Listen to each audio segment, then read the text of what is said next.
call the hearing to order, and I'll recognize myself 5 minutes for an opening statement. As most of you know, this is the Environment and Subcommittee's third hearing over the last 2 months dealing with fuels and vehicles. Our first hearing provided an overview of the future of personal transportation, and I believe there were two key takeaways. One, that the internal combustion engine running on petroleum and plant-based liquid fuels will remain the major player in the decades ahead. And two, that battery electric vehicles will continue to make inroads in the marketplace. Our next hearing expanded on that first point, specifically that since the internal combustion engine and liquid fuels are going to be around for a while, we should consider new ideas for improving them, namely a high-octane fuel standard, matched with vehicles whose engines are optimized to run on these fuels.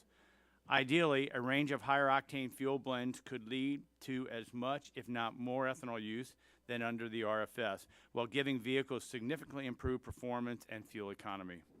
Today we focus on the second point. The battery electric vehicles, EVs, are gaining in market share, and that the internal combustion engine has significant competition for the first time in a long time.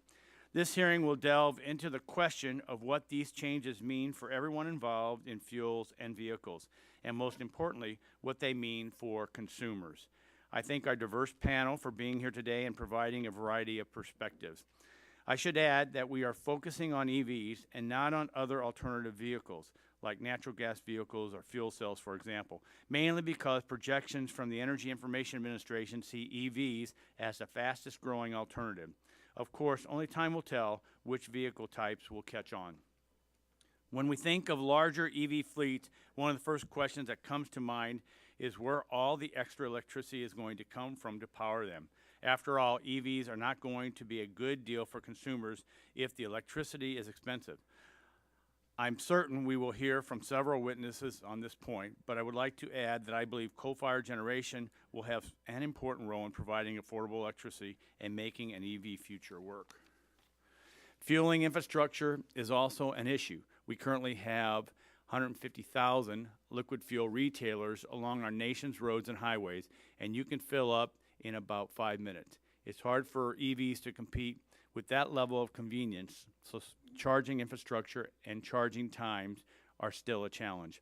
As the nation's vehicle mix changes, we may need to rethink past fuel and vehicle policies. For example, the Renewable Fuel Standard was last amended back in 2007 when we assumed that gasoline demand was on a one-way trip higher. We now know that those assumptions were overstated and will be even more so if EVs continue to gain market share. This doesn't necessarily mean the RFS needs to be amended in light of EVs, but Congress should at least look at the matter. Automobiles are the second biggest family expense after a home, so the stakes are high. I look forward to a thorough discussion, and again, I thank our witnesses. I have some time when anyone else, I'll yield to the gentlelady from Tennessee. Thank you, Mr. Chairman, and thank you to the witnesses for being here and for this hearing. In my district in Tennessee, we have Nissan, which is located right in Franklin. We have GM at the Spring Hill facility working on the Ecotec engine, and we hear from automakers and auto dealers about EVs. We're interested in looking at, going forward, the strength of that battery, and the chairman has well laid out some of the questions that we as a committee have. We also are looking at the acceptance by the public. Last year in my district, in 2016, 67% of the cars that were sold were in the truck category. They were small trucks, light trucks, SUVs, crossovers. And looking at acceptance and then looking at how the EVs will move into that market, that is where I'll center my questions with you today. I look forward to hearing what you all have to say about this. And as always with us in Tennessee, this is an interesting topic and we welcome you. I yield back. Generally yields back to me. Anyone else seeking the last 30 seconds? If not, I yield back my time and I recognize the ranking member, my friend Mr. Tonko from New York, for 5 minutes. Thank you, Mr. Chair. Before we start the clock, if I might, I want to acknowledge the presence of Albany County Executive Dan McCoy, who just joined us. It's great to have you in town, Dan, and thank you for your work on transportation issues. Thank you, Mr. Chair, and thank you to our witnesses for joining us this morning. Much like this subcommittee's future of transportation fuels and vehicles hearing in March, the assembled panel represents a good overview with diverse perspectives on today's issue, the current state and future of electric vehicles. In recent years, despite more options for fuels and improvements in fuel economy, transportation has become the leading source of greenhouse gas emissions in the United States. Greenhouse gas reductions are occurring much more quickly in the power sector. It has become clear that shifting transportation emissions into electricity generation is not only an effective but a necessary means for our country to make major strides to address climate change. EVs will continue to become cleaner as the nation's electricity supply moves towards more low and more zero emissions energy resources. This has already been recognized by countries around the world. So it is my belief that electric vehicles are not only essential, they are inevitable. But we do not need to look as far as China or Europe to see the desire to promote EVs. Cities and towns across our country are launching smart community projects, many including EV charging sites, to make their communities more connected and efficient. I expect we will hear about the benefits of EVs, chief among them the opportunities to improve air quality, reduce greenhouse gas emissions, and save consumers from fuel costs. Despite these benefits, it is important to acknowledge that the internal combustion engine is not going to disappear overnight. In the subcommittee's previous hearing, we heard estimates of how long it might take for the nation's vehicle fleet to turn over.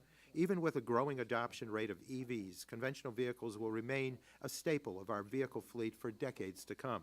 Today, we should hear about a few aspects of the future of electric vehicles. First, what is the state of EV technology development?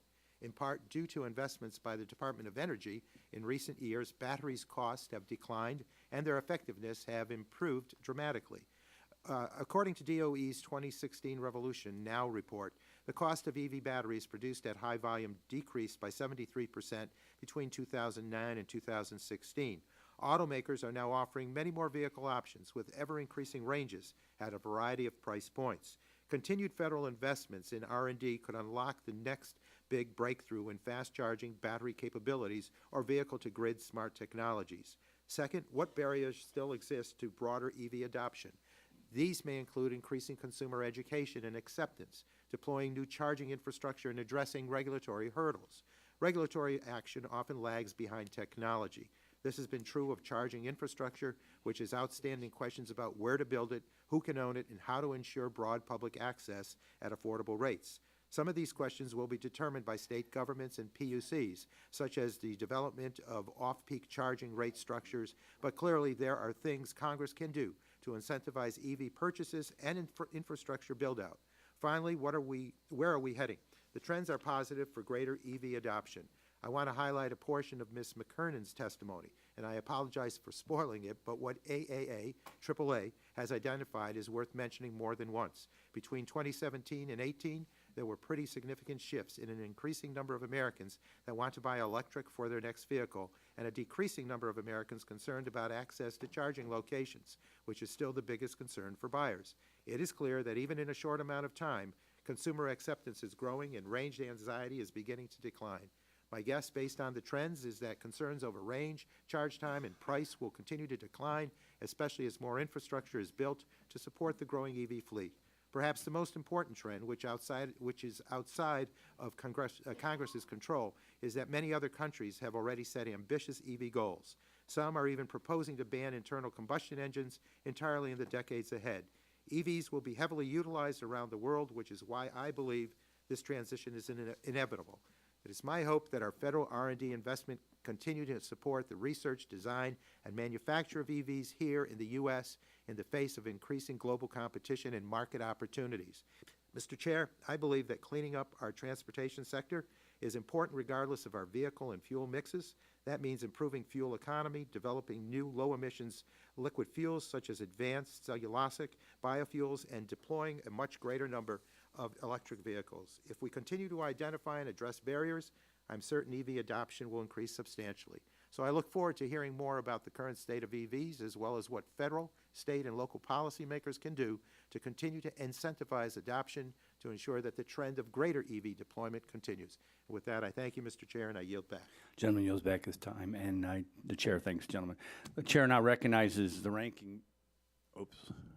Let me delay for a minute. the ranking member of the full committee, Congressman Petroleum from New Jersey, for 5 minutes. Thank you, Mr. Chairman. I'm pleased that we're finally having a hearing to discuss electric vehicles, or EVs. These vehicles are transforming our transportation sector to the benefit of both consumers and our environment, and I strongly support efforts to advance electric vehicles, whether they be tax credits for EV purchases, assistance for the deployment of EV charging infrastructure, and federal investment in vehicle and battery research. Unfortunately, though, progress in transportation modernization and fuel economy is under direct attack by the Trump administration. Recent reports indicate that the administration plans to undermine the 2012 agreement made between the auto industry, the state of California, advocates, and the Obama administration to increase the efficiency of our transportation fleet. And this is extremely short-sighted. And now comes word that President Trump intends to preempt California, a move that appears driven mainly by Administrator Pruitt and right-wing ideologues to benefit their favorite special interest, the petroleum industry.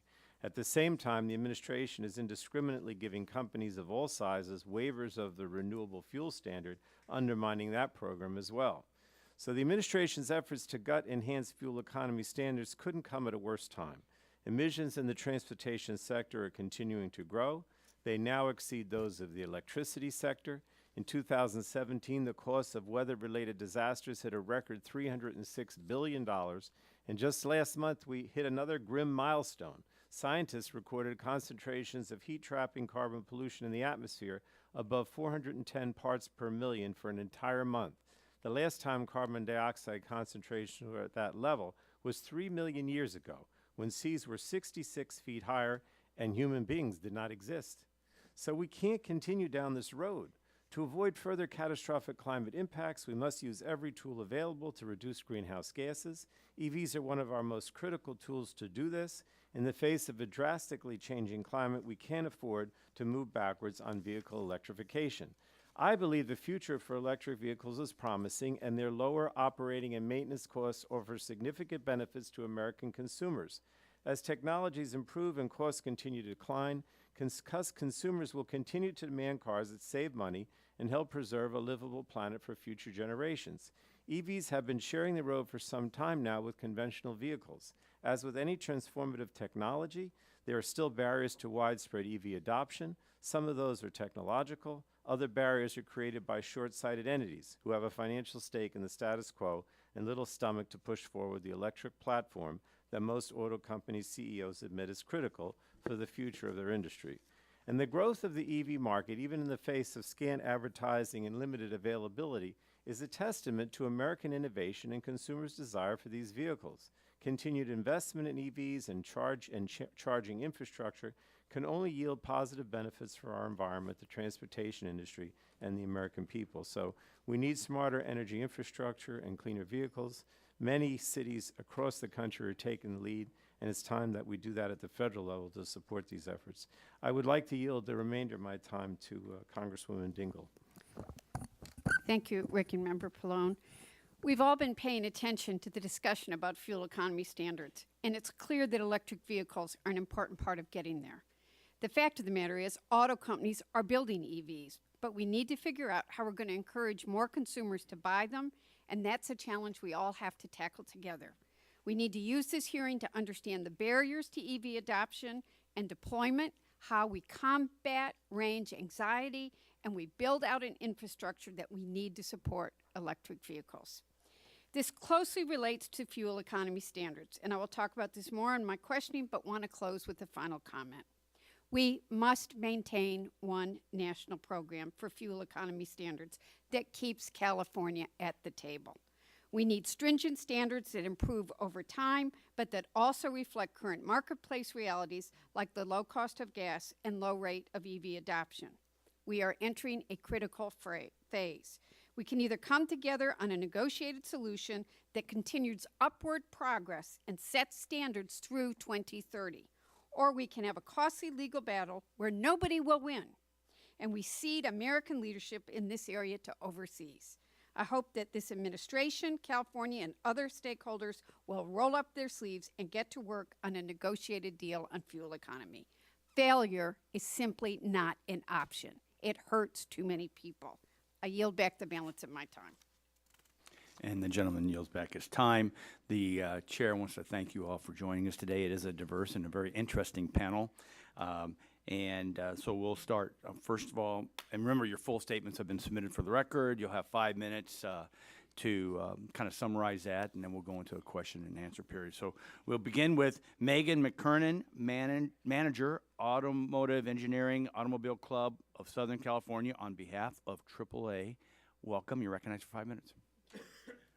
Chairman Shimkus, Ranking Member Tonko, and members of the subcommittee. Thank you for the opportunity to testify at today's hearing. My name is Megan McKernan, and I am the Manager of Automotive Engineering for the Automobile Club of Southern California. In that role, I lead the team of automotive engineers responsible for evaluating alternative fuel vehicles for our annual Green Car Guide.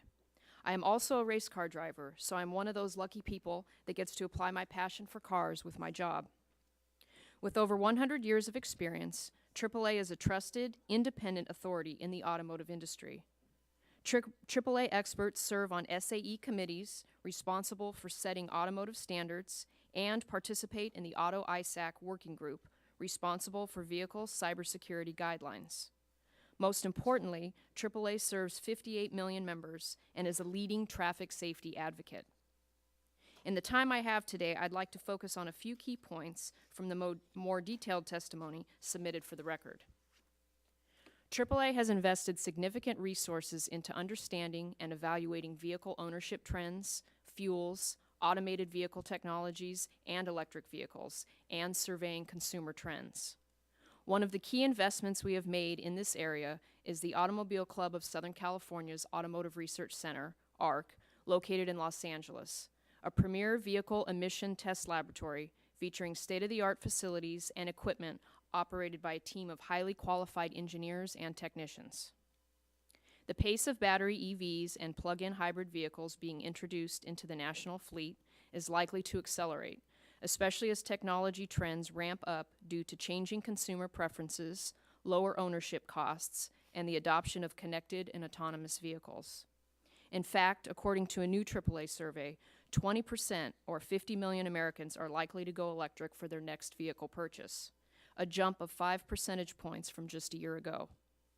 Since 2010, the AAA Green Car Guide has become a trusted source of information for buyers who are looking to maximize the value of their purchase.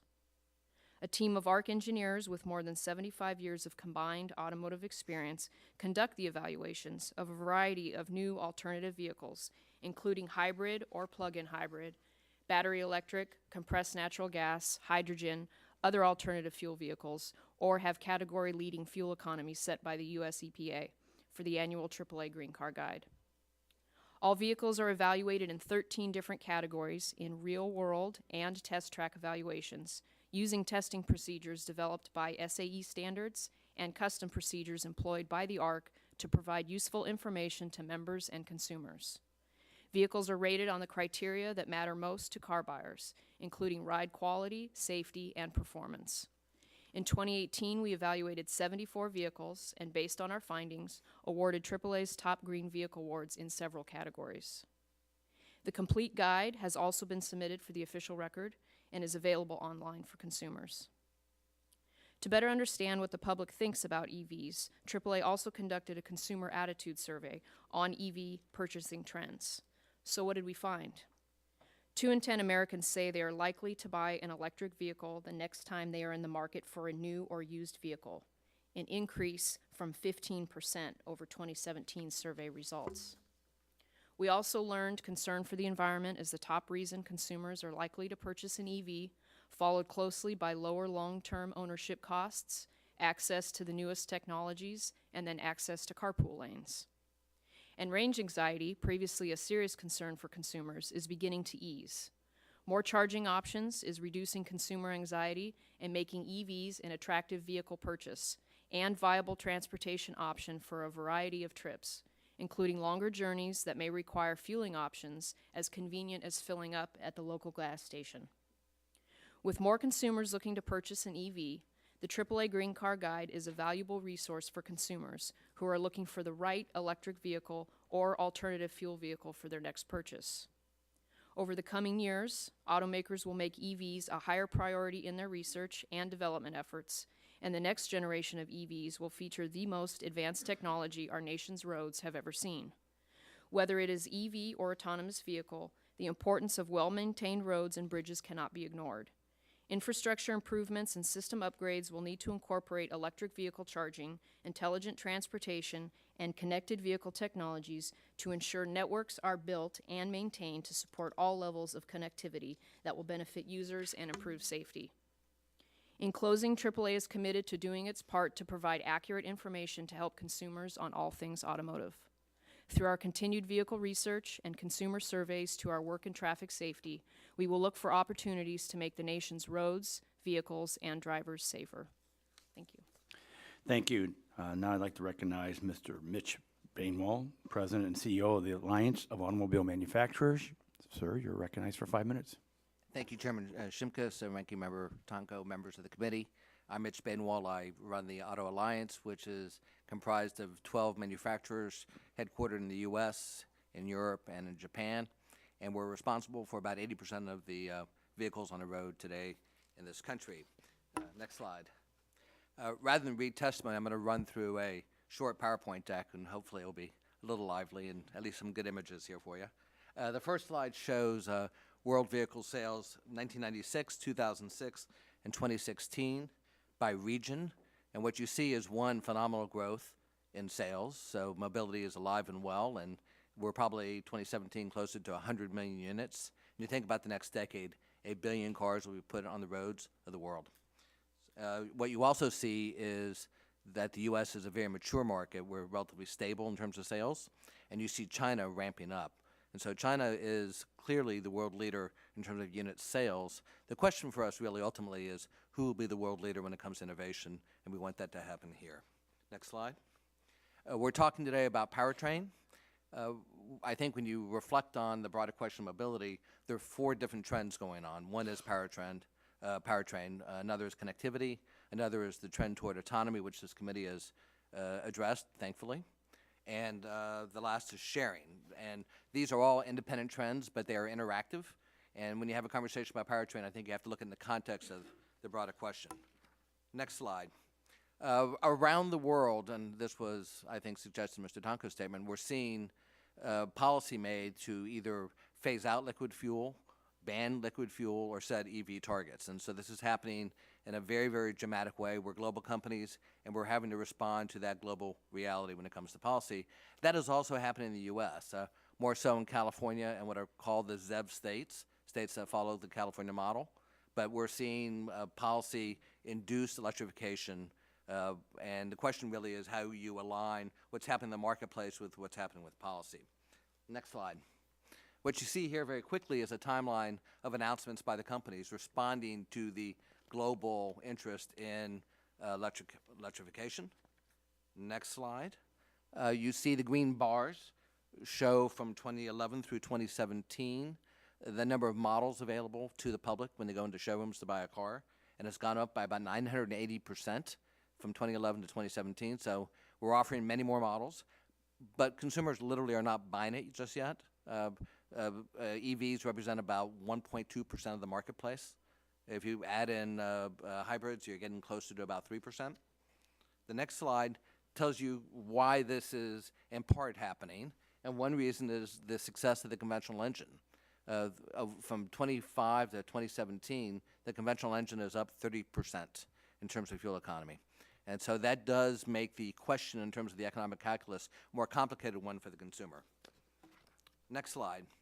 Here you see the relationship between gas prices and the adoption and the purchase of alternative powertrains. And it looks like an Olympic event, looks like synchronized swimming. It's just directly correlated. And so policymakers can make policy, but what happens in the marketplace has a huge impact in terms of buying behavior. The next slide shows the bottom line in terms of where we are. And the red line is the share of the marketplace that is gas and diesel. The blue line is the share of the marketplace that is a combined hybrid plug-in and electric. And the circle percentages are the delta between gas, diesel, and alternative powertrains. And from 2011 to 2017, that net has gone from 96% to 95%. So in other words, it hasn't really moved. We all expect it's going to change at some point, but it has not yet changed. I have 2 more slides. This next one's a bit complicated, but it reflects, I can deconstruct it pretty quickly and easily. It reflects, and I believe you may have a copy of this. We'll make sure it's available to you. This reflects the ZEV percentages in 2013 and in 2017 by the states on the Energy and Commerce Committee. So overall, ZEVs were 0.6 of the marketplace in 2013, and in 2017 nearly doubled to 1.13. If you look at California, there you see a material change. So for the California members, up from 2.34 to 4.81. California is alone in this respect. Other states are not moving quite as rapidly. It's also important to point out Georgia, where the ZEV credit, the tax credit, was removed, and there the number actually fell. So there's a direct relationship between the availability of tax credits and adoption. Finally, the last slide. Just want to make a point that the job of Congress is hard, and sometimes policies conflict. If you care about the environment, and that is your driving passion in CO2 reduction, then you're looking to promote electrification, and that all makes sense. But that obviously drains the trust fund. If you're looking to build infrastructure, then you want a robust gas fund, and that unfortunately is inhibited by electrification and by the improvements in conventional engines. At any rate, I appreciate the opportunity to testify, and this is kind of a sardine panel, but I would look forward to the questions. Thank you very much. Chair now recognizes Genevieve Cullen, President, Electric Drive Transportation Association. You're recognized for 5 minutes. Thanks for being here. Thank you. Good morning, Chairman Shimkus, Ranking Member Tonko, and members of the committee. I'm Genevieve Cullen, President of the Electric Drive Transportation Association. Our membership includes the entire electric drive value chain, including vehicle, battery, and component manufacturers, as well as utilities and infrastructure developers who are advancing e-mobility.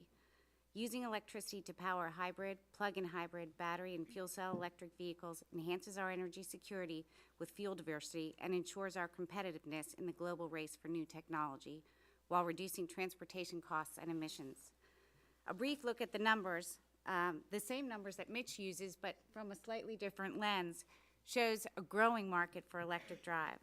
Since the commercial scale introduction of plug-in vehicles in late 2010, the electric drive segment has grown from 2 to almost 50 models today, including 3 models of fuel cell vehicles. More than 800,000 electric vehicles have been sold to date, and annual sales are continuously increasing. 2017 sales showed a 71% increase over 2015 in the face of stable and low gas prices. The diversity of the electric drive market is also increasing. We are seeing expanded offerings across a range of price points and vehicle categories, including trucks, buses, and mobile equipment. Looking ahead, a survey of major industry and analyst projections shows uptake increasing substantially in the next decade and beyond.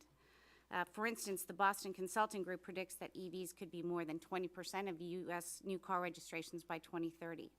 Bloomberg New Energy Finance estimates that global electric drive sales will reach parity with internal combustion sales by 2038.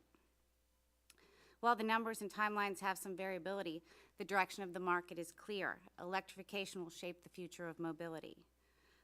The global opportunity in e-mobility has not gone unnoticed by our competitors. Although not alone in its pursuit, China is making an aggressive push to dominate this market. And they could succeed. The Wall Street Journal recently reported that 40% of global investment in electric vehicles is occurring in China. Meanwhile, electric charging and hydrogen fueling infrastructure are expanding to serve this market. DOE reports more than 20,000 charging stations in operation today. More will be needed to serve diverse driving and charging needs. Electric transportation advances are also reinforcing growth in automation, connectivity, and shared mobility. While the continuum of autonomous technologies being built into vehicles today is not exclusive to it, electric drive is in many ways the optimal partner. The smart technologies of the future will be built on electrified platforms. In that vein, we thank the committee for its leadership in this area through H.R. 3388, the Self-Drive Act. The advances we've been talking about have positive implications for consumers, businesses, and the country. For drivers, e-mobility means wider options and reduced costs. For the country, the growth of this market is building an advanced technology value chain that is creating jobs, expanding manufacturing in the United States, and bolstering our position in the global race for electrification. An electrified transportation sector will also increase our energy security. reducing our reliance on a single transportation fuel while reducing transportation emissions. So where do we go next? To secure these benefits and the U.S. position in the global marketplace, we need to grow. I think we can all agree to that. We are still an emerging market of new technologies, pushing to deliver ever-enhanced performance at reduced costs while building volume. To achieve that scale, the industry is investing in technology development, market expansion, and infrastructure at the local, regional, and national scale. Public policies can reinforce that work and speed achievement of these benefits. In conclusion, industry investment trends, technology advances, and global market imperatives all point to electrification.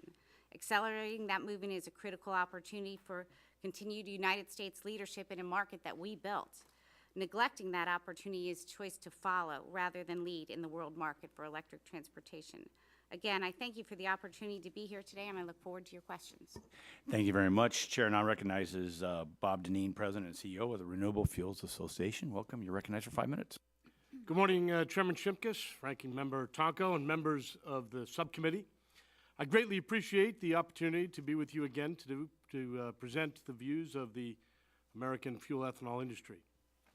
Liquid fuels and internal combustion engines will continue to drive America for decades to come.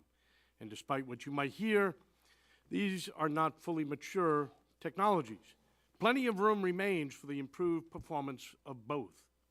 We need to make sure that the technologies, literally and figuratively driving our economy, compete in a policy environment that maximizes efficiency and carbon reduction and allows fair access to a market that has largely been closed to competition for more than a century. As you heard at your hearing 2 weeks ago, ethanol is the lowest cost and cleanest source of octane on the planet. And research has shown that a mid-level ethanol blend could deliver tremendous efficiency benefits if used in an optimized engine. However, if the move toward higher octane fuels simply encourages more hydrocarbon aromatics, a huge opportunity will be lost. And consumers will be paying more for fuels that pollute more, are imported more, and increase carbon more. This committee has always led when it comes to transformative energy policy. The RFS, for example, remains a beacon of success that is being emulated as other countries seek to expand their production and use of renewable fuels to address the same energy, economic, and environmental imperatives that drove this committee to pass the RFS a decade ago. Yes, there are critics of the policy, those who want to ignore the economic and environmental consequences of unfettered petroleum use, but consumers appreciate the savings at the pump resulting from the increased use of lower-priced biofuels. Farmers appreciate an important value-added market that means fewer taxpayer dollars being spent on farm programs. Environmentalists recognize that we've made an important first step in addressing global climate change, and national security hawks most certainly value the fact we are relying more on renewable fuels produced in the Midwest and less on fossil energy from the Middle East. That's why EPA Administrator Pruitt's campaign to destroy RFS demand is being met with such virulent opposition. By issuing secret hardship waivers to highly profitable refineries, by ignoring a court-ordered reallocation of 500 million gallons in 2016 RFS obligations, and by forgiving more than half of the RFS obligation for an aging and non-competitive refinery that has scapegoated the RFS, EPA has done great damage to this important program. Those actions send the wrong signals to the fuel producers and automakers who are poised to make huge investments in the next generation of fuels and vehicles. The ethanol industry recognizes a broad array of electric vehicle technologies are on the horizon, and we want them to succeed. We do not see electric vehicles as a threat. Rather, we see electric vehicles as fellow travelers on our road toward energy independence and decarbonization. It will take all innovative technologies for us to succeed. Indeed, I'll tell you, although I'd appreciate it if you didn't tell my board of directors, that my wife drives a hybrid electric car. She loves it. I don't. It's too small for me. Big surprise. I much prefer my flex fuel Chevy pickup. But that just underscores my point. There will be consumers for whom electric vehicles work well for their taste, their lifestyle, and their wallets.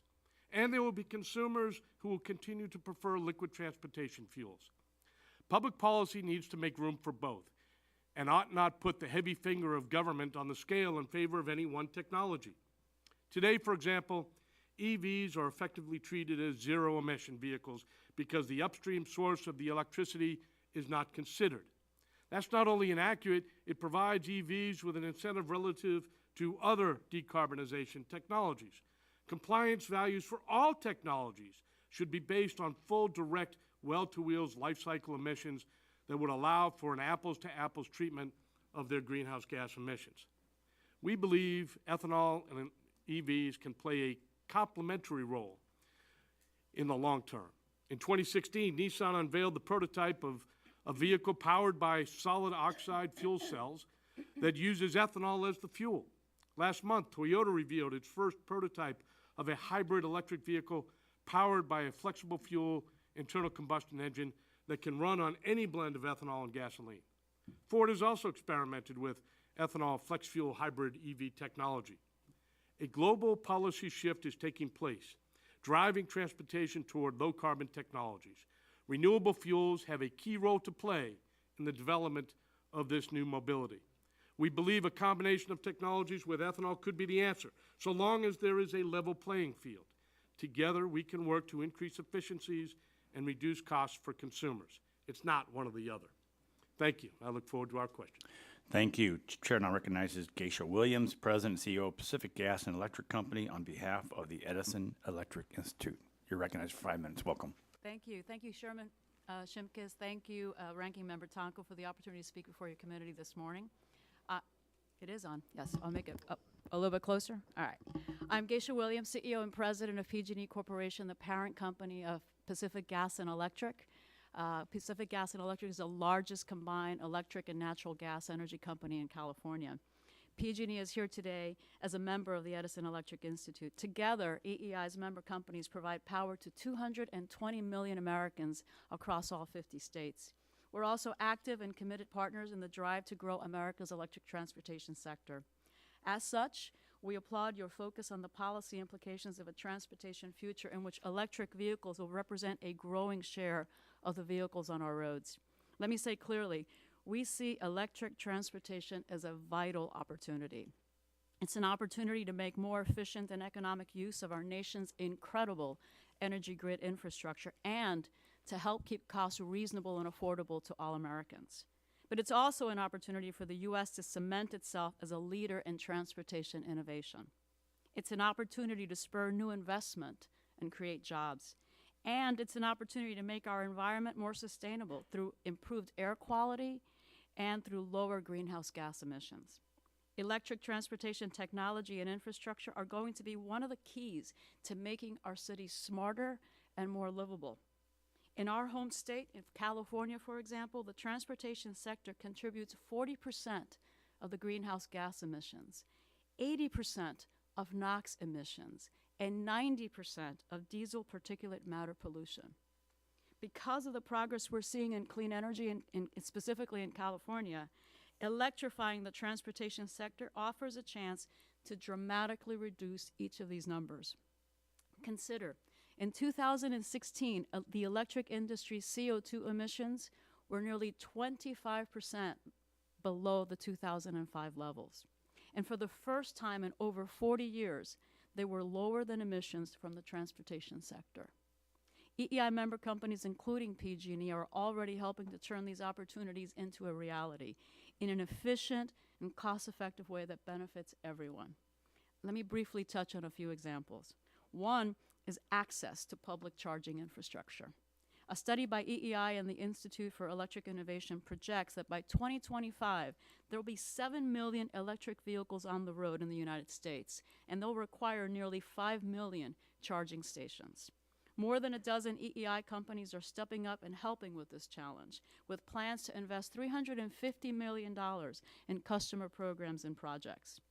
PG&E alone, my company, is investing $130 million over the next 3 years to put 7,500 chargers at workplaces, at multifamily residences, and in disadvantaged communities. This will roughly double the number of public charging facilities in our service area. And we hope to soon launch an additional $230 million project of similar investments for medium and heavy-duty vehicles. We're also integrating growing EV into the grid. One key to this is managing the timing of charging. Our companies are approaching this in multiple ways, including customer education, rate design, and smart charging, which optimizes charging through communication through the grid, between the grid, the vehicle, and the charging equipment. For the last several years, PG&E has partnered with BMW to successfully pilot wireless smart charging through vehicle telematics systems. We also offer special rates to EV owners that incentivize them to charge at certain times of the day, which allows us to take advantage of times when there's excess energy available on the grid. For the customer, it means they're able to charge their vehicles at the equivalent of $1.20 per gallon, a price we haven't seen at the pump in 20 years.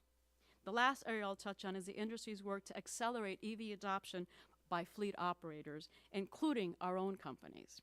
EEI companies have increased the number of EVs in their fleets by 43% just since 2015. We're helping others make this transition as well. At PG&E, for example, we're working with transit agencies in Stockton and San Jose to pilot advanced smart charging and energy storage technologies to more seamlessly integrate their electric bus fleet charging with our grid. These few examples only scratch the surface of everything we're doing as an industry. The key point I want to leave you with is this. Our industry is a critical partner in America's transportation future. From a policy standpoint, it's vital that we continue to look for opportunities to engage the power sector and leverage this amazing energy grid that we have in this effort. Our companies are unique in our scale, our reach, and our expertise, and we're committed to partnering and making this opportunity in this area a reality for all. Thank you again for the opportunity. Thank you very much. Chair now recognizes Mr. Frank Macchiarola, Group Director, Downstream and Industry Operations for the American Petroleum Institute. Welcome. Good morning. Chairman Shimkus, Ranking Member Tonko, and members of the subcommittee. Thank you for the opportunity to testify today. My name is Frank Macchiarola, and I'm Group Director of Downstream and Industry Operations at the American Petroleum Institute. The subject of this hearing is important as it raises policy questions affecting our nation's economic strength, energy security, and environmental stewardship, while presenting core questions about our everyday mobility. The internal combustion engine is the backbone of our transportation system, and instituting significant changes to that system presents complex issues that must be approached with substantial caution. The fuel supply chain is highly integrated with the transportation sector. Therefore, we encourage the development and evaluation of transportation policy through a holistic, systems-based approach in which vehicles, fuels, and infrastructure are treated as an integrated system. A strong oil and gas industry is a vital component of this integrated system, and it is essential for our standard of living. The oil and gas industry supports approximately 10.3 million American jobs and nearly 8% of the U.S. economy. The industry also provides more than 98% of the fuels we use to conduct commerce, to travel for work and vacation, and to stay connected to our family and friends. America's energy renaissance has allowed us to produce significantly more of the energy we use today and to help the United States become a net exporter of gasoline and diesel. At the same time, the United States has reduced air pollution by 73% between 1970 and 2016, even as vehicle miles traveled nearly tripled and the economy grew during that period by 253%. EIA estimates that liquid fuels will continue to be the primary transportation source through the next 2 decades. The fuels we use must be reliable and affordable and fully compatible with engines, motor vehicles, and fuel distribution systems. And we must enact transportation and energy policy based on free market principles, providing consumer choice and greater certainty for market participants. One policy that distorts free market, conflicts with an integrated approach, and places a burden on the consumer is the renewable fuel standard. It is an example of the government placing its finger on the scales to benefit one industry over another. To be clear, API believes we need all sources of commercially viable energy, including renewables. However, the statutory requirements of the RFS are unworkable and unattainable. At the time of the RFS passage in 2007, EIA significantly overestimated today's gasoline consumption by 12%, substantially underestimating oil and gas resources by 70%. Furthermore, EIA assumed in 2007 that we would see a technological breakthrough in the production of advanced and cellulosic biofuels. These fuels have failed to be produced in meaningful and commercial volumes. We need to sunset the outdated RFS, and we appreciate the leadership of the chairman and members of this subcommittee in analyzing potential solutions for comprehensive reform.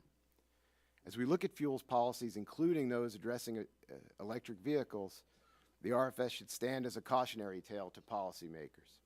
Electric vehicles show some promise in certain applications, and many forecasters expect market-driven growth in the production and use. While API supports market-driven activity, we oppose government intervention in the markets to pick winners and losers, as that creates an unlevel playing field. In enacting transportation policy, we must acknowledge that vehicles are staying on the road longer and going further on the fuels we use. New transportation policies that incentivize shifts in consumer behavior should be considered with caution, as they could impose undue costs on consumers with diminishing environmental benefits. The ultimate trajectory and level of market penetration achieved by EVs should not rely on government interference, but rather the free market. It should depend on consumer acceptance and on the relative energy and environmental performance of existing conventional automotive technologies. The oil and gas industry is committed to providing for our nation's essential energy needs in the years ahead, and we look forward to working with the Congress on solutions to support the American consumer. I thank the chairman, ranking members, and members of the subcommittee for the opportunity to testify today, and I look forward to your questions. Thank you. Thank you very much. Chair now recognizes Dr. David Reichmuth, Senior Engineer, Clean Vehicles Program with the Union of Concerned Scientists. You're recognized for 5 minutes. Welcome. Thank you. Good morning, Chairman Shimkus and Ranking Member Tonko and members of the committee. My name is Dr. David Reichmuth. I'm a senior engineer with the Union of Concerned Scientists, a nonprofit advocacy organization whose primary mission is to ensure that policy is crafted based on the best available science. I'd like to thank you for the invitation to talk to you today about the benefits of electric vehicles, or EVs. The promises of EVs are clear. Drivers can save money, harmful emissions are reduced, and the use of petroleum can be minimized. Reducing emissions means public health benefits, economic benefits, and avoiding the worst impacts of climate change. Transportation is now the leading source of carbon dioxide emissions in the United States. Addressing the emissions from this sector is a critical piece in moving towards a more sustainable economy and way of life, not just for the United States, but worldwide. Now, switching fuels from petroleum to electricity can provide significant emissions reductions. My colleagues and I have compared the climate emissions from driving on electricity versus gasoline. To do so, we considered all of the global warming emissions from driving on electricity versus gasoline. And we considered all of the emissions from fueling power plants, getting electricity to an EV, and compared that to the emissions created extracting crude oil, refining gasoline, distribution to filling stations, and combustion in a vehicle's engine. Our most recent analysis shows that cars driving on electricity in the U.S. have emissions equal to what a gasoline car that gets 80 miles per gallon would produce. It's true that emissions from EVs vary depending on where in the U.S. they are driven, as the emissions from electricity generation varies regionally. Overall, 75% of the people in the U.S. now live where driving on electricity is cleaner than a 50 mile per gallon gasoline car. And these figures are for the average EV. More efficient EVs, of course, are even cleaner. Not only are EVs cleaner than gasoline cars, the gap is growing as electricity generation shifts away from dirtier fossil fuels to sustainable, lower emission resources. EVs also have air quality benefits when paired with clean sources of power. Studies have shown the potential for EVs to reduce ground level ozone and particulate matter in both urban and rural areas across the country. But EVs are not just cleaner than gasoline vehicles, they're cheaper to refuel and maintain. In a recent UCS analysis, we compared the cost to refuel with gasoline to the cost to recharge an EV.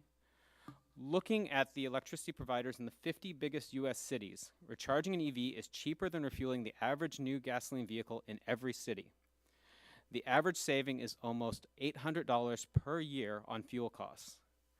In addition to lower fuel costs, EV drivers avoid unexpected shocks to their household budget from spiking gasoline prices and face significantly lower maintenance costs. Battery electric vehicles have no engine, so no oil changes, spark plugs, or engine air filter to change. Instead, electric motors and batteries require little to no attention. This means less time and less money spent on routine car maintenance. Now, EVs are an important tool to improve public health and economic vitality, but the EV market, the infrastructure, and the technology are still relatively new. It's been less than 8 years since the start of mainstream EVs in the United States, and the availability of longer range, lower cost battery electric vehicles really only started last year. So while there's strong growth in EVs, both in the number of models available and sales volume, it's far too early to end public sector investments in EVs and in needed infrastructure. Removing support prematurely will delay the adoption of EVs at a time we need to be doing exactly the opposite, which is accelerating the transition to cleaner transportation. Other countries around the world are moving to incentivize and require electric vehicles, and manufacturers will need to respond in order to compete. Last year, 4 of the 5 top-selling EV models in the U.S. came off of American assembly lines. Making policy choices in the U.S. that inhibit the growth of EVs will place domestic car makers at risk of falling behind, hurt American drivers, and harm U.S. manufacturing. Now, EVs are an important solution to improve air quality and reduce climate-changing emissions. They allow U.S. drivers to use a cheaper fuel with lower variability in price. The EV market, it's young, but it's growing, and the investment that U.S. government, the states, automakers, and utilities have made in EVs will pay dividends if we continue to have smart EV policies. I'd like to thank you for the invitation to share UCS's perspective on electric vehicles, and I'm happy to speak to those issues or anything else which is of interest to the committee. Thank you. Thank you very much. And finally, last but not least, Mr. Dylan Remley, Senior Vice President, Global Partners, on behalf of the National Association of Convenience Stores and Society of Gasoline Marketers of America. Sir, you're recognized for 5 minutes. Welcome. Chairman Shimkus, Ranking Member Tonko, members of the subcommittee, thank you for the opportunity to testify today Just pull that, on the future policy implications of electric and conventional vehicles.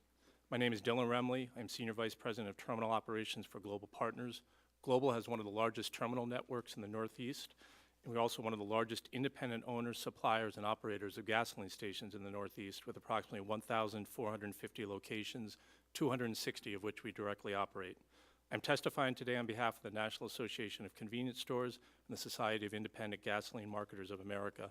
Members of NACS and SIGMA collectively account for approximately 80% of retail motor fuel sales in the United States.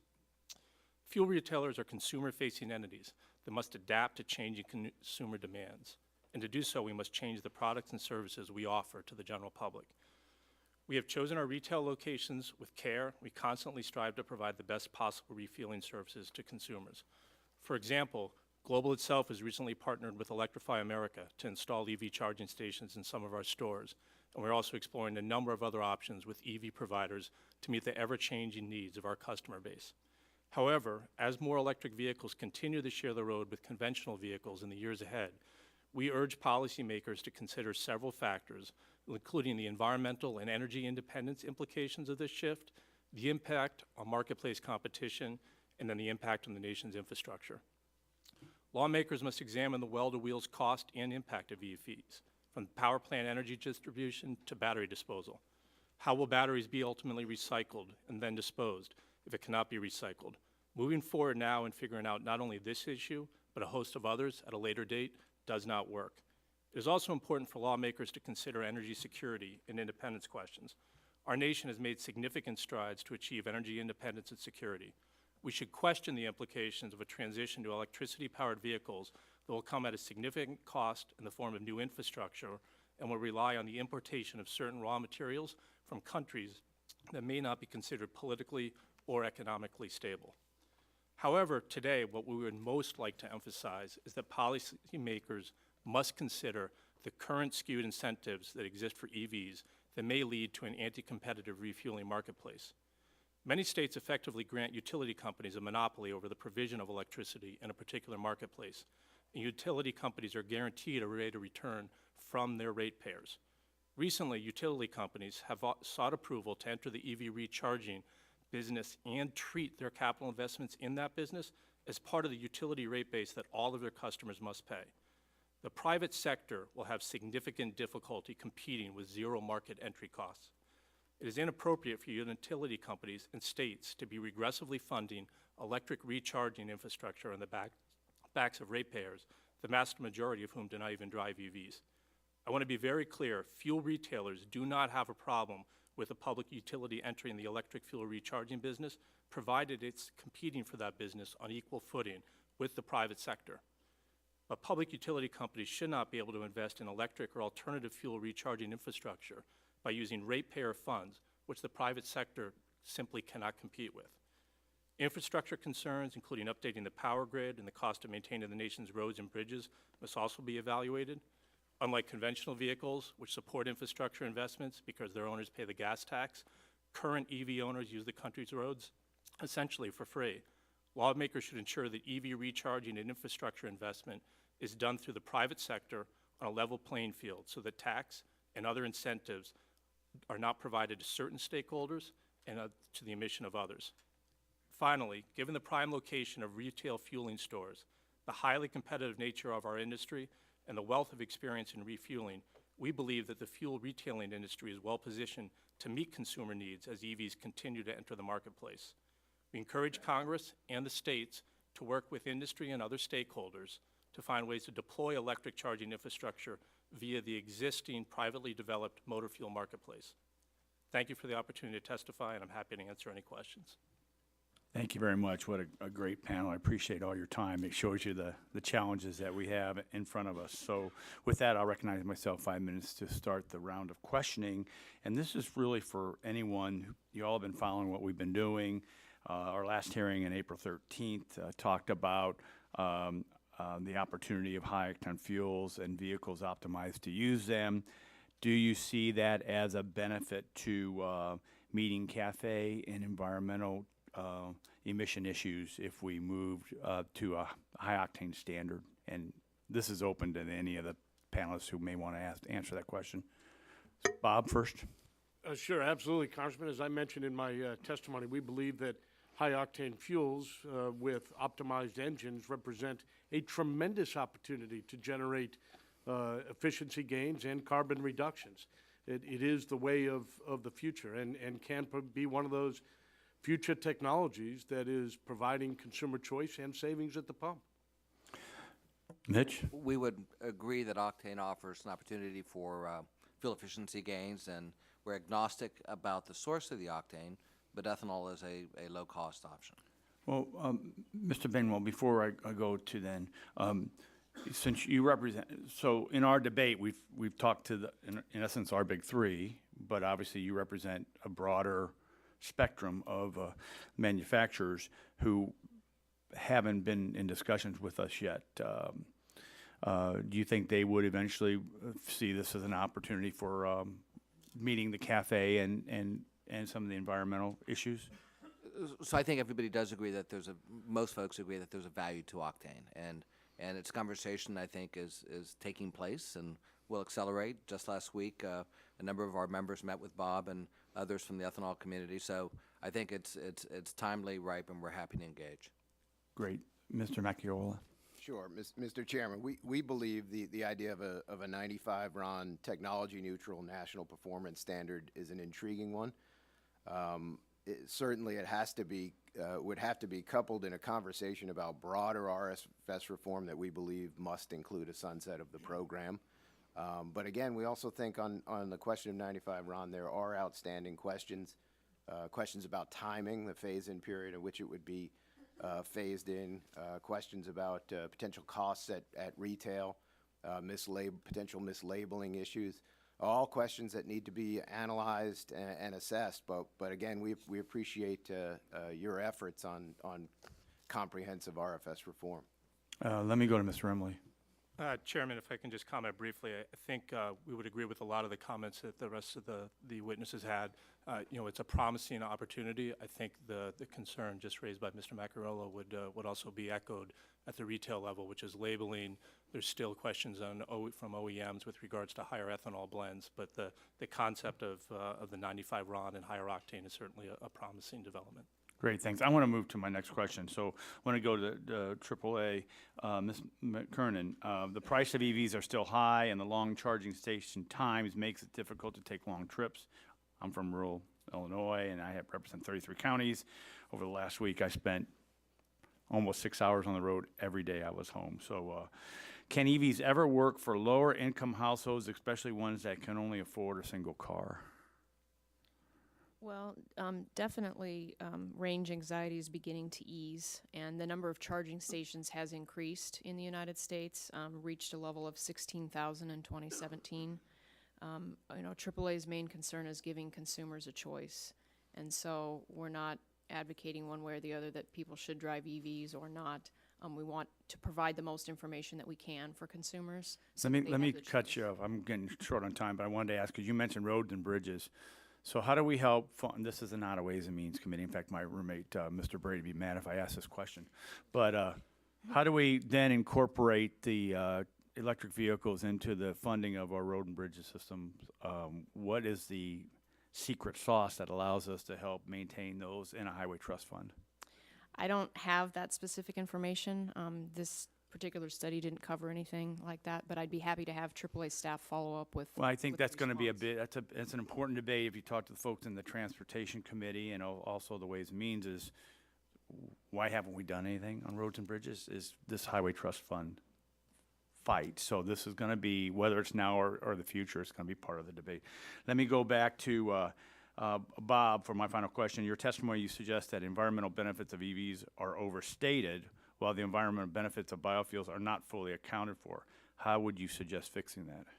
Well, I think they need to look at a full life cycle analysis for all fuels and technologies. For ethanol, Congressman, they count the angels on the head of a pin. They look at the energy it takes to produce the fuel. It takes the energy that is used in the production of the fertilizer on the farm, and the energy it takes to produce the John Deere hat the farmer wears. Heck, they even count emissions from overseas, from indirect land use.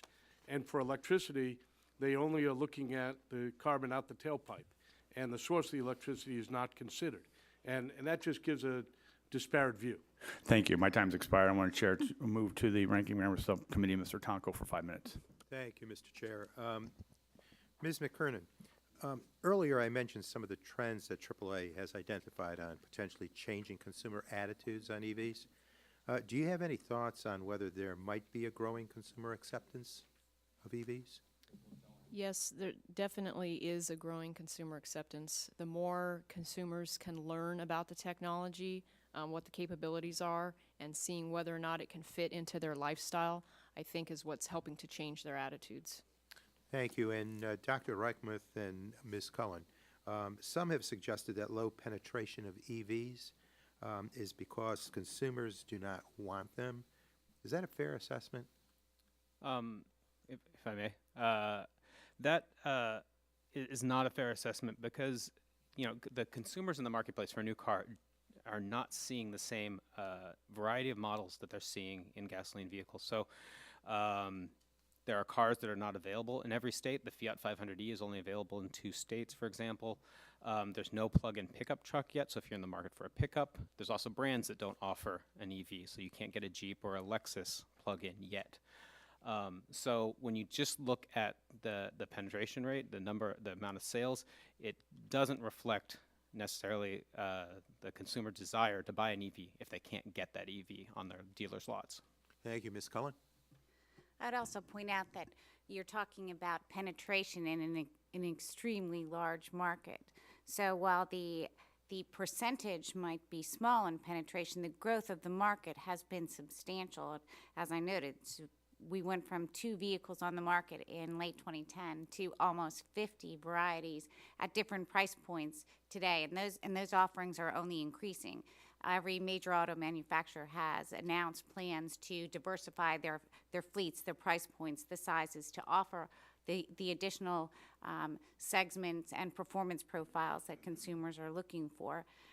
So I think it's also important to note, again, the market has grown every year since introduction, and that 2017 represents a 71% increase in sales over 2015. So this market is growing, but we are pretty new, and we're a small part of an enormous car park. And again, Ms. Cullen, one of the biggest barriers to greater EV adoption has been a lack of charging infrastructure. You cite a Navigant study that estimates sales of fast chargers are expected to increase from 20,000 to over 70,000 annually within a decade. What role will this deployment of fast charging infrastructure have in further EV adoption? The expansion of DC fast charging will absolutely facilitate expanded use of electric transportation, and it might be worth just taking a second for those people who don't live and breathe this. So there are levels of charging. Level 1 is the outlet in your home. Level 2 at 240 volts is what your dryer or your refrigerator would run after, and that reduces the charging time of an EV by half.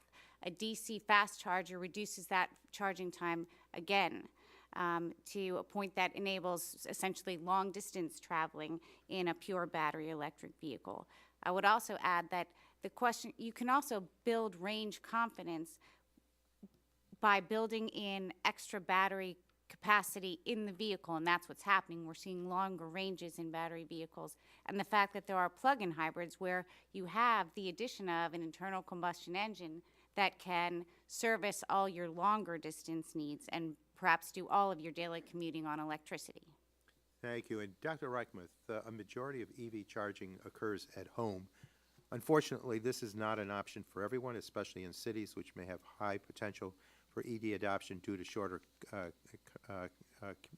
commuting, but also have many people living in apartment buildings, multifamily houses, or in neighborhoods without dedicated parking spots. So do you have any suggestions of how to enable this population to access EV charging infrastructure? Yeah, that's an important consideration. So there's a number of things that are going on. One is the increase in putting charging into multifamily dwellings, so apartment buildings, condominiums, and a number of the utilities are working hard on that right now. We can also take a look at building codes, putting at least conduit and the space for EV charging in parking garages and new facilities. You don't have to put the wiring, you don't have to put in the charging equipment itself. You can just put the conduit so you don't have to rip up concrete or rip up a parking lot to put in charging later. And then the last thing is DC fast charging in urban environments, not just for people that don't have a place to park at home but and to charge at home, but also to enable taxi, ride sharing, and other uses of electric vehicles in the urban environment. So having that fast charging within the urban environment. Thank you very much. I yield back. Gentleman yields back his time. Chair now recognizes gentleman from Ohio, Mr. Johnston, for 5 minutes. Thank you, Mr. Chairman, and thanks to all of our panel members for being here this morning. I appreciate this discussion. Ms. Williams, the electricity grid is becoming increasingly complex, with electric vehicles being just a part of that increasing complexity. This presents us both with opportunities and challenges for the grid. Along those lines, can you identify any potential cyber threats associated with increased usage of EVs? And what's the industry doing to tackle these challenges? Thank you very much for that question. So as you know, the electric utility industry, the energy companies of America, we take cyber threats extremely seriously. We work very closely with the government, looking at standards, looking at our controls, looking at specific things we need to do to make our grid the safest and the most cyber secure that it can be. Of course, when you look at electrification overall, more points of electrification, whether they be electric vehicles or other things, do in fact present additional opportunities for a hacker to get in. And that's why we've got to be so vigilant, again, working closely with government to make sure that our system is up to code, that we have good monitoring in place, early detection, and fast response. We view charging networks or chargers very much as more like an appliance. And as our homes become smarter, as really the grid becomes smarter, we have to increase the level of vigilance and make sure that it's up to code in everything that we've got in place. There are NERC standards, there are any number of standards that we comply with to make sure that there is cyber secure. Sure. Well, you know, my background is information technology, and I've said it many, many times. Cybersecurity is not a goal that has a finish line, because as soon as you solve one problem, there's a dozen more right on the backside of it. It's just something we're going to have to remain vigilant on, and I appreciate that.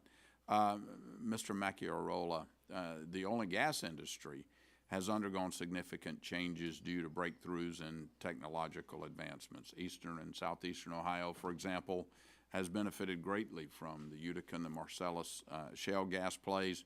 And I think the ability to access this cheap oil and gas took many people by surprise.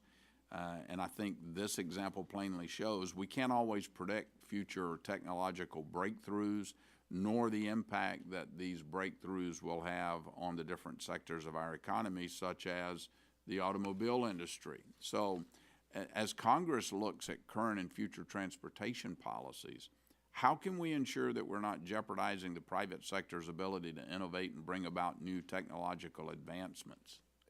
That's a great question, Congressman, and you know firsthand the experience of the shale gas revolution in Ohio, and your leadership on LNG exports helped bring that to markets around the world. From our perspective, I think the point you make is a strong one about the fact that tipping the scale of tipping your finger on the scale for government through mandates or through incentives can have a real dampening effect on bringing affordable energy to the consumer, strengthening our energy security. The example that I highlighted in my testimony, the renewable fuel standard, is a perfect case of that. The estimates that we had both on the demand side and on the supply side totally missed the mark over the past decade, and the result is we have a mandate that can't be met and needs to be reformed. Okay, thank you. Ms. Williams, back to you. I mentioned that I represent rural Appalachia. It's not uncommon for my constituents to have to travel 35, 40 miles up hills, down hills, around curves, to go to work, to go check on mom and dad, to go to the grocery store or the hospital. The terrain is hilly, and dependability is a must in automobiles, with light trucks and SUVs and pickups largely making up the vehicles of choice. While I see EVs making inroads in the cities, they face a different set of challenges in my neck of the woods. Do you believe that EVs will become viable in rural parts of the country that have weather and terrain and distance challenges like that? I do believe they'll become viable in all parts of our society. Within our own service area, we have hills and lots of varied terrain. We have a lot of agricultural parts of our service area in our Central Valley and our North Valley. Some of these areas also end up being some of our most disadvantaged. And so one of the things that we're doing as we're doing these pilots to put in more charging networks is we're going to learn a great deal about, as you put these charging stations in different parts of our service area, some of which are disadvantaged communities, some of which are rural, how does it impact the adoption of electric vehicles?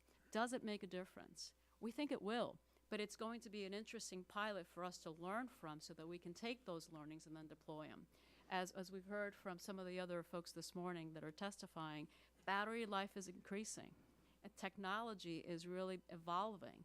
And so what we have today may not be exactly what we have 10 or 20 years from now. And so I do believe that it'll be viable across the country. Okay. Well, thank you, ma'am. And Mr. Chairman, I yield back. Gentleman yields back his time. Chair, now I recognize the gentleman. We have a lot of Californians on this subcommittee, so we recognize this gentleman from California, Mr. McNerney, for 5 minutes. I thank the chairman, and I thank the panelists. A great set of viewpoints this morning. Ms. Williams, I appreciate you giving us a shout out to Stockton and the work with the RTD out there to electrify our bus systems. What sort of integration challenges do the electric utilities face, and are there grid-related benefits to EV penetration? I do believe there are grid-related benefits. One of the things that we find in California, as you know, Congressman, is we have plentiful solar renewable resource available to us, often more than we need in the middle of the day.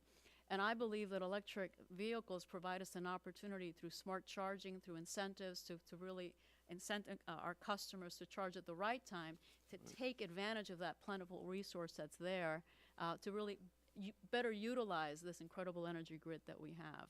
At the same time, we're seeing second use batteries being grouped and deployed to become almost like a battery to grid resource. So in the middle of the night when we don't have the sun shining, the battery, the second life batteries provide us needed resources to really smooth out the resource requirements for our system. And so when you refer to wireless smart charging, you're referring to the communication being wireless, not the charging being Correct. wireless, yes. The communication, the telematics. Right. Do you have any rebuttal to Mr. Rimley's comments that the utilities are being guaranteed a rate of return and building EV infrastructure on the backs of ratepayers? I do. Energy companies like PG&E Corporation or PG&E are not guaranteed a rate of return. That is a rate of return that is set, and if you operate your system efficiently and effectively and deploy your capital and run your business efficiently, you could achieve that, but you don't often achieve that necessarily. As far as the whole approach of the utilities somehow being expanding their monopoly, we believe in competition. And EEI nor PG&E believes that there's one point of view in terms of what that business model looks like. We look forward to partnering with third parties in terms of the actual ownership of the charging network. We view ourselves as an enabler. We view ourselves as, because of our scale, because of our capital, as spurring this important resource into happening. But we certainly don't believe that we're the only game in town. We want to help electric vehicles actually become more of a reality. Again, we see ourselves as an enabler, not as a monopolistic owner of this charging networks. Thank you. Mr. Reichmuth, how do EVs' life cycle global warming emissions compare to that of gasoline vehicles? Yeah, that's an important question. And so with the research we've done at UCS, we found that in general, driving on electricity is much cleaner than driving on gasoline from a global warming perspective. In our analysis, we did an apples-to-apples comparison, looked at all the emissions from generating electricity and bringing it to the EV, and compared that to getting crude oil out of the ground, refining it into gasoline, distributing it to service stations, and then, of course, burning it in the car. If you look at cars today on the road, the EVs on the road, they average emissions equal to an 80-mile-per-gallon gasoline car, and that's higher in places with cleaner electricity. Over 100 miles per gallon equivalent in California. Thank you. Mr. Brownwell, have the CAFE standards introduced an explosion of innovation in auto engineering? That's kind of a leading question, but go ahead and answer. There has been massive investment in innovation, both on the powertrain side and elsewhere, and certainly standards certainly bias some of those decisions. Will the elimination as proposed by Mr. Pruitt impact that drive to innovation? There's not been a final NPRM, so we don't know whether they're going to be eliminated or not. We're hopeful that the slope continues to rise. We're in favor of year-over-year fuel efficiency. Thank you. Ms. Cullen, do you know if electric vehicle industry working, if the electric vehicle industry working to create appliances, let me read this as it's written. No, I'm trying to innovate here. Do you know if the electric vehicle industry working to create small motors for industries such as agriculture, is the industry working to create applications for agriculture? It absolutely is. There's enormous growth in mobile equipment in the electric drive field. We're seeing them in tractors, in forklifts. You're seeing applications at ports and airports. That the flexibility of electric drives is that it's very scalable, and so that it's can be used in small and light applications as well as larger and heavy duty ones, because we are also seeing an enormous growth in the medium and heavy duty and the transit bus segment. Gentleman's time is expiring. All right, I'll yield back then. Gentleman yields back his time. Chair now recognizes the Chairman Emeritus of the Energy and Commerce Committee, Joe Barton, for 5 minutes. Thank you. I'm happy to go, but Mr. Duncan was here before me. If I would like for you to allow Mr. Duncan to go first. I think Mr. Duncan is fully entitled. He showed up at his first baseball practice today, and that gives him real priority. Chair recognizes the gentleman from South Carolina, Mr. Duncan, for 5 minutes. Thank you. And Mr. Bainwell, in your testimony, you alluded to the obvious that when gas prices fall, the desire to pay more for a vehicle with higher fuel economy diminishes. This statement is reflective of the ebbs and flows of the demand in the market. Despite all the incentives to purchase EVs, they still only represent only 1% of all vehicles purchased last year. Despite the reality of the market, it's clear that government is trying to push consumers toward purchasing electric vehicles. Now, I believe that the market determines what people buy, and people buy what suits their needs, whether it's safety as a concern, whether it's size, horsepower, whatever. And many people like to drive SUVs. For example, in my district, light trucks, SUVs, pickups, and vans accounted for 63.92% of vehicle sales. Electric vehicles only accounted for 0.05 of the sales in 2016. Now, my office did the math, and that equates to literally 13 electric vehicles in my district. 13. 770,000 people in 11 counties in South Carolina. In 2016, that equated to 13 vehicles. It's clear my constituents don't really gravitate toward these vehicles. I'm not going to say they don't like them, but they don't gravitate toward them for a lot of reasons. Probably price point being a big part of that. Probably the need to carry things in a pickup truck or SUV. So the way I see it, when consumers are determining what vehicle to purchase, they look to see if it fits their needs. I do recognize that the price of EVs are decreasing. And I understand the Tesla Model 3 costs about $35,000. Let me ask you this. If electric vehicles can be brought down to a price comparable to that of an average conventional new car, should the government be providing massive tax credits to purchase them? Mr. Bramwell. So when we get to a point where the costs have equalized, I think that's a good policy question.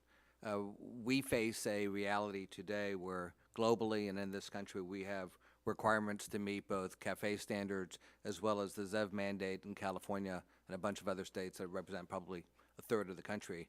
So we have a compliance reality where electrification really does help. And so the question here is when this inflection point occurs, and that's a function of range and battery cost. And I think Bloomberg's estimated that by 2025, the price delta will equalize. And at that point, certainly, with additional range, then you can see the calculus for a consumer evolve. So, I agree. So let me ask you this. If we get rid of the tax credits and incentives, do you truly believe consumer demand is there for electric vehicles? I think consumer demand is coming, and we need for it to come.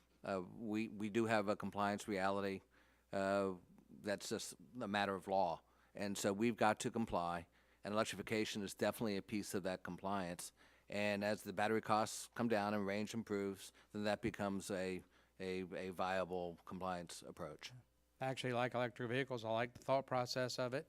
I understand horsepower issues. I mean, electric motor pushes an aircraft carrier. So I also understand the simplicity. If you blow an electric motor, you unplug it, put another one in, plug it back in, and the car goes. It's not like internal combustion engine. I think the car manufacturers are recognizing the future as well. I think we're going to see that. The problem I have is when government picks winners and losers, when government is forcing consumers into a certain area like this because of some political beliefs and philosophical beliefs. So, Mr. Chairman, I don't have any other questions, but thanks for holding the hearing. It's been informative. Here you go back. Gentleman yields back. It's time. Chair recognizes the lady from Michigan, Ms. Dingo, for 5 minutes. Thank you, Mr. Chairman. I thank you again to all of the witnesses for being here, subject I deeply care about. I'm going to do my first questions to Mr. Bainwall and to Ms. Cullen. Can you elaborate on how the global shift to the electrification of mobility is affecting the U.S. manufacturing base, and what kind of opportunity does this represent for the auto industry and its workers? I just note that first slide I showed reflected a growth in unit sales from roughly 50 million units in 1996 to something approaching 100 million units. And as other countries, rightly or wrongly, determine that electrification is going to be a big piece of that, for us to compete, we've got to have an ability to innovate and to respond to that growing market. Ms. Cullen, any comment? I agree completely what Mitch has said there, and I think as a matter of manufacturing and employment, this is global market is an enormous generational opportunity. The last time DOE looked at employment numbers, they were looking at, in 2015, just looking at the electric drive manufacturing segment, they counted some 215,000 jobs. So that is fully 3 years ago. In that time, that segment has grown, as has the entire ecosystem associated with vehicles and infrastructure. So it's an enormous opportunity for our employment base and for our global competitiveness. As mentioned in your testimony, and to this committee and the House unanimously passed legislation that I worked on, to facilitate the testing and deployment of autonomous vehicles. Can you both talk a bit more about the role EV technology plays in supporting AV's future? First of all, thank you for your leadership on that issue. We are, I think everyone in the industry and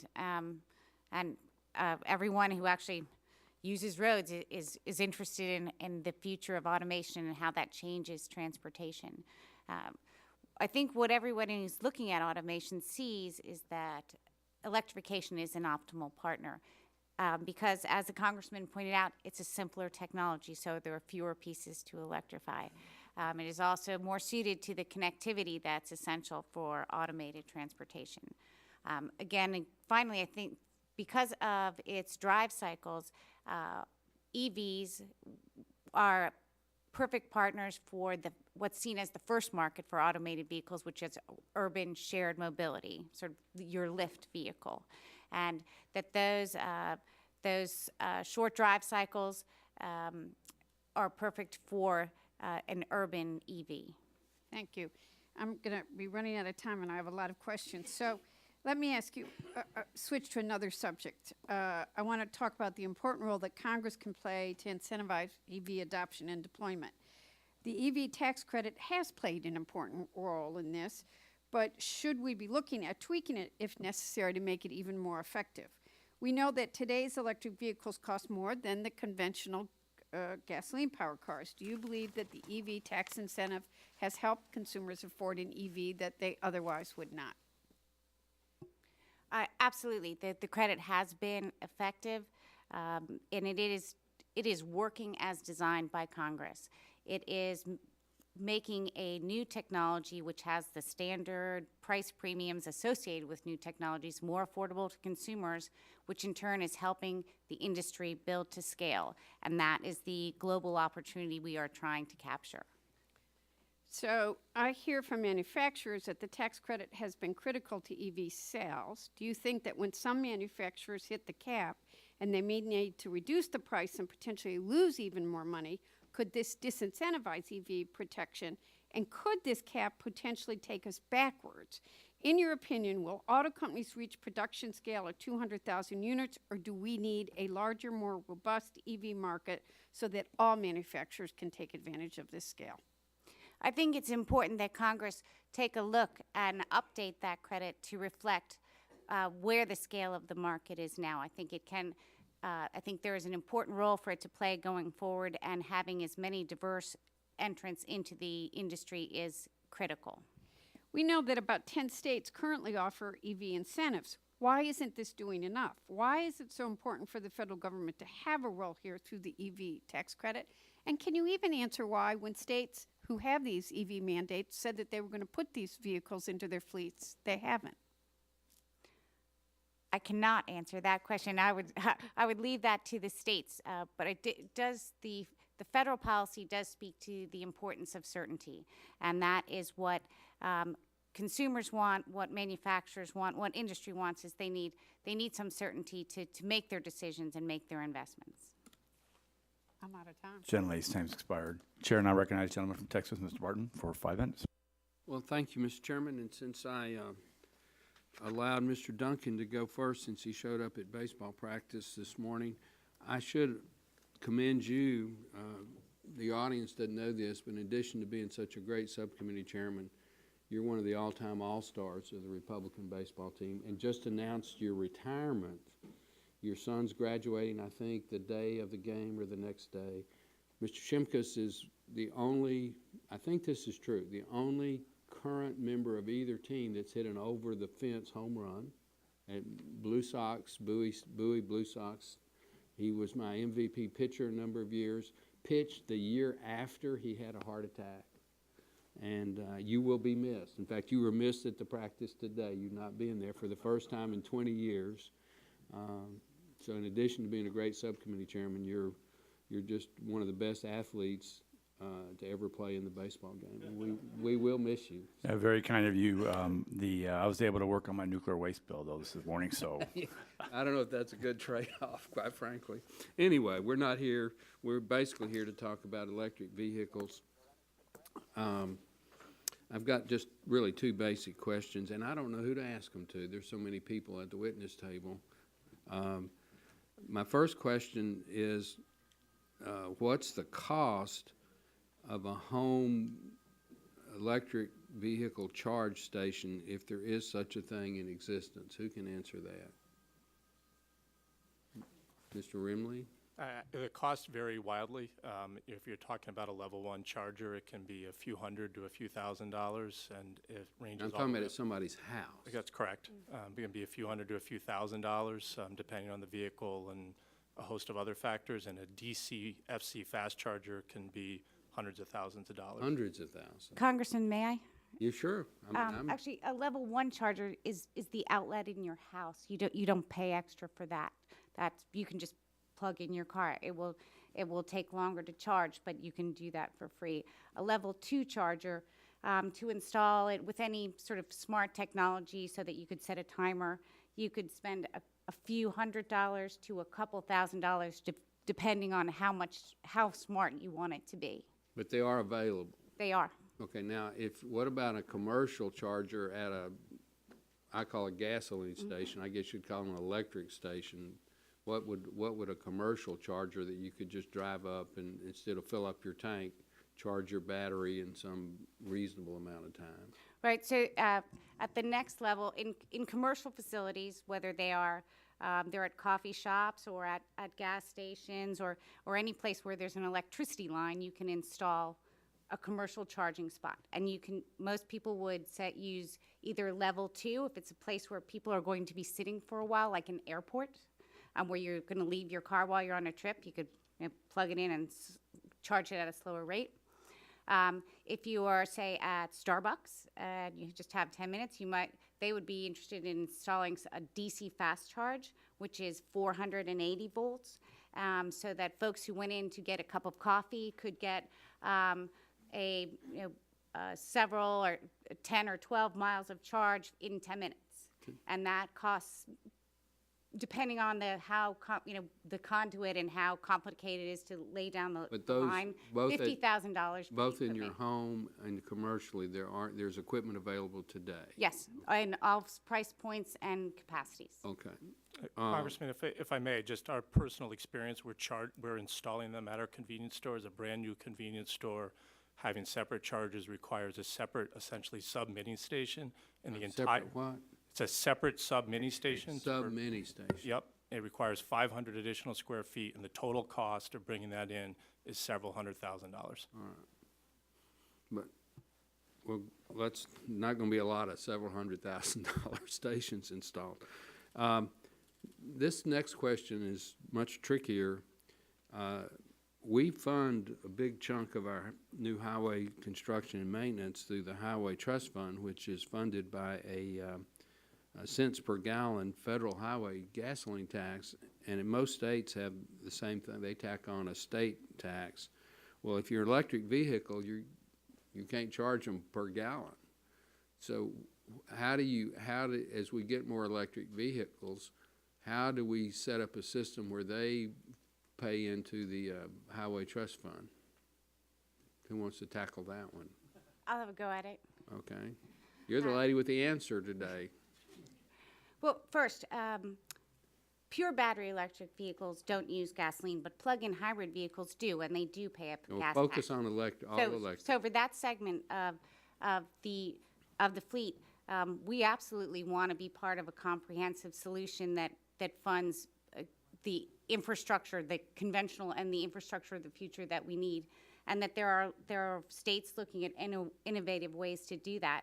And we certainly, recognize that the gas tax system as it is not broken. We didn't break it. Nobody's claimed you've broken it. But the fact is, it doesn't serve the current transportation sector. So I think we need to look at how So you don't have an how answer. everyone contributes, and we want to be part of that Does discussion. everybody who supports electric vehicles at the witness table agree that electric vehicles in some way should pay proportionately into the highway trust fund? Is anybody that disagrees with that? I think I would add just not a discordant note, but a point of complication, and that is we have aggressive fuel standards in force that we have to comply with. I'm not making a value judgment, as I'm describing what is. And in order to comply, we need some level of electrification over the years to come, as well as with the California ZEV program. And to the extent we put impediments in the way of adoption of electrification, that makes that challenge a little bit deeper. So the point is that these policies can be contradictory, and it's a tough thing to manage.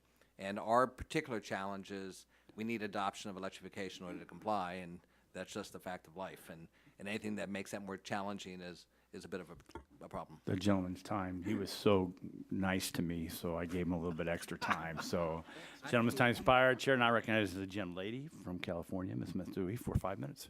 Thank you, Mr. Chairman. First of all, I'd like to start by thanking Geisha Williams from PG&E. PG&E service is part of my district in California, and it's always nice to have a fellow Californian here, although we do have plenty, I guess, here. We've seen the way that our changing climate has intensified natural disasters across the country. And recent scientific studies have even been able to attribute the extent to which climate change has affected specific extreme events. Ms. Williams, I know that your utility has felt the impacts of climate change on your operation. Those impacts include more intense wildfires, and they're difficult for both ratepayers and utilities, and I appreciate that the state of California is taking a look at these issues. I'm also pleased that you are taking tangible climate action that reduces emissions from the transportation sector to the benefit of both utility and the environment. Tell me more about PG&E's work to facilitate EV deployment, because in our state it really is somewhat of a mandate. Thank you for that question, Congresswoman. It's great to see you again. So we absolutely are facing climate change issues in the state of California. We certainly believe that the horrible, devastating wildfires that we had last year are very greatly attributable to the severe climate that we're seeing. So we've been on a journey in California for over a decade now in terms of really looking at emissions and reducing emissions. My own company has been very successful. Today, 80% of the power that we deliver to our customers is greenhouse gas free, and that's a great start. The next big area of focus for the state of California as we look at how do we continue to drive emissions down is absolutely the transportation sector. 40% of the greenhouse gas emissions in the state of California come from transportation. I mentioned NOx. I mentioned also particulate matter.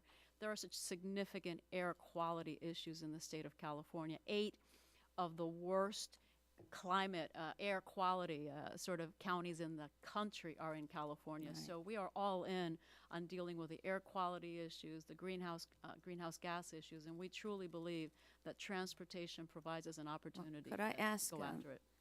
Ms. Cullen, we talked about California and the nation about the adoption of EVs, and I think somebody said 1% across the nation, and you're saying, I think you said in California it's 3 to 4%, is that right? Are you the one who said that? That was Mitch's number. Okay, good. I was wondering, what is the driver of the adoption in California? Is it policy? Is it really the climate change? What is it? Would you like to comment on that? It's a combination of factors. Certainly policy helps to drive adoption. It also, it's one of the largest car markets. There is a great deal of consumer education also in California, and I think which is an important point that has been brought up by a lot of folks on this panel and a lot of the questioners, that educated consumers are an important part of the deployment mix. And I think California has provided the important non-financial and financial incentives. Their tax policy as well as HOV lane access have also helped to speed adoption in that state. Okay. As you know, I've been supportive of California's authority under the Clean Air Act to set its own light-duty vehicle emission standards. I'm obviously concerned by the administration's effort to weaken the current national standards. And the result will be more uncertainty, which is really bad for the consumers and the automakers and the environment. And last week, the state of California and 17 other states sued the Trump EPA over its decision to revise the light-duty vehicle standards. I'll go back to Ms. Williams. I understand that PG&E is supportive of the existing standards. Can you explain why you're supportive and how these standards affect your utility, broadly speaking? Well, as I mentioned earlier, we truly believe that we have unique air quality issues in the state of California, with 8 of the 10 worst air quality counties in the country. So we truly believe that it's a public health issue. We also believe that as we look at climate change, as we look at what we need to do to continue to reduce emissions, transportation is key to that. And we believe that electric transportation in particular is going to provide us a great means of reducing the GHG in the air, improve the air quality, and that's why we're supportive of the California waiver. Okay, thank you. And I don't want to leave you out, Mr. Bainwell. The automakers are really very important to this, and we understand that. And I really believe that the EVs, I mean, I'm looking at how we might do this. Listening to Mr. Duncan, we need to really expand we need to have more research and development, how we expand the types of vehicles that can be EVs. And I think we need to expand that aspect of it. And if we give too much preference to SUVs and light-duty trucks with lower standards, I think we're going to have difficulty actually incentivizing people to buy the EVs. That's a comment on my part, if you want to respond. I just note that there is a challenge when the market and policy don't align, and at some level the consumer is always right. So we need to, I think, to some extent, when we have compliance issues, we've got to educate the consumer and try to drive adoption. But at the end of the day, we've got to satisfy the consumer. But I think when you drive adoption, you really have to give more of a sense of the inventory has to be greater too. I mean, we're not there yet. Well, the inventory one is coming, but you can't, this is the alignment. You can't produce if people don't want to buy it. And we want them to buy it. I mean, we want to produce them and we want to sell them. But if you produce them and they sit in showrooms, that does no one any good. But if you make more of the other vehicles, then there'd be less incentive to get the EVs. I think the big incentive challenge here is that the success of the internal combustion engine has gotten stronger and stronger. It's up 30% in 12 years. So when you turn in your 12-year-old car and you go to buy a new car and you're asked to pay a delta for an electrified product, then you're looking at what you're getting in terms of the replacement, and it's a pretty good The thing. gentlelady's time has expired. The chair now recognizes the gentleman from Georgia, Mr. Carter, for 5 minutes. Thank you, Mr. Chairman, and thank all of you for being here. Very interesting subject. Mr. Bainwell, I'll start with you. We were just talking about California and their initiatives with the zero-emission vehicles and what they're trying to do with that program. It's got to have an impact on your marketing and on your manufacturers and exactly what they're trying to put out there for consumers. What are the challenges that you see there? So California does have a zero-emission vehicle mandate that is rising to as much as 15% by 2025, and a bunch of other states follow that mandate. And it is a challenge. When there is this asymmetry between the market and policy, it produces costs. And so we're working very hard to drive down costs and to build range and to make it more attractive so compliance is facilitated, but it is a challenge. What about the hybrids? Is that something that has helped kind of ease the transition, if you will? Hybrids help ease the transition, certainly for the CAFE and GHG programs, but at this point not for the ZEB programs. Okay. Mr. Rimley, I wanted to ask you, through the advent of all this, all of a sudden now we've got a new anxiety, range anxiety. People are instead of being concerned about running out of gas, they're concerned about running out of electricity. Now, this is a concern, particularly in a rural area like South Georgia that I represent. We don't, I don't see a whole lot of charging stations in the areas that I represent. What kind of challenges is going to present for your industry, and how do you plan to respond to this? So, Congressman, thank you for the question. We're looking for the opportunity to participate in the EV rollout. What we're looking for is a free, competitive marketplace to do that.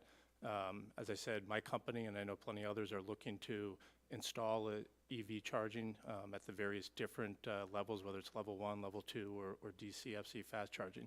It certainly is that rollout, and the infrastructure needs that are going to be required is a significant investment that's going to need to be made in the country over the years. I would also like to point out that the current structure, which is both tax incentives and energy charges through the entire rate base to subsidize a very small selection of consumers who are purchasing these vehicles, seems regressive. And so, as I said, from the Sigma and NAC standpoint, we're looking for a level playing field so that we can deploy free market capital into this exciting new area. I see this as somewhat comparable, if you will, to what we're trying to do with telecommunications. I mean, I suspect in the rural areas, we're going to be the last ones to see this type of technology, and that's going to penalize us in a sense. What's it going to take? Are we going to be looking at subsidies or incentives for you to be able to supply those areas with that? I think that's an important policy consideration about how rural areas of America will be allowed to participate in this. As I said, we're looking if there are subsidies or if there is going to be government support, that's given to every stakeholder that is currently involved in fueling the motoring public. We firmly believe, over decades of experience, that our industry has the best corners and the best locations to fuel the motoring public, and we're merely just looking to participate in that fueling and that change on a level playing field. Okay. Ms. McKernan, let me ask you, your consumers, the people who belong to your organization, what are their concerns? Is it price? Is it range anxiety? I mean, what are the people out there mainly concerned about? Is it just that it's something new that they're not familiar with, or? Well, I think actually it's probably a combination of everything that you just mentioned.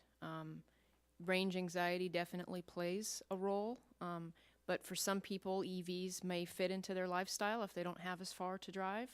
It could be that they have a multiple car household. Most households do have more than one vehicle. Learning about the technology, and that's why it's so important for us to provide the information for consumers and our members, is because we think the more that they learn about the technology and that they have a wide range of choices when buying these vehicles, that the adoption of this will. I'm not trying to be funny. I'm serious. Are y'all gonna have electric rescue vehicles? I mean, when somebody runs out of electricity, you're going to send them. They call AAA and they come and they can plug into your little vehicle there and recharge and then take off again? We actually have piloted a little bit with some vehicles that go out and can charge electric vehicles. But yes, I mean, AAA will move as the technology continues to grow, so that we can continue to serve our members. Wow, this is fascinating. Thank all of you for being here. Appreciate it. Thank you, Mr. Chairman. I yield back. Gentleman yields back his time, and again, the chair does thank you for being here. And seeing that there are no other further members wishing to ask questions for this panel, I would like to thank all of you. Before we conclude, I'd like to ask for unanimous consent to submit the following documents for the record: an op-ed article by a guy named Mitch Bainwall, and a letter from Growth Energy. If without objection, so ordered. In pursuant to committee rules, I remind members that they have 10 business days to submit additional questions for the record, and I ask that witnesses submit their response within 10 business days upon receipt of the questions. And I think I've got one I want to send, so please do that. Without objection, the subcommittee is adjourned.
Thank you.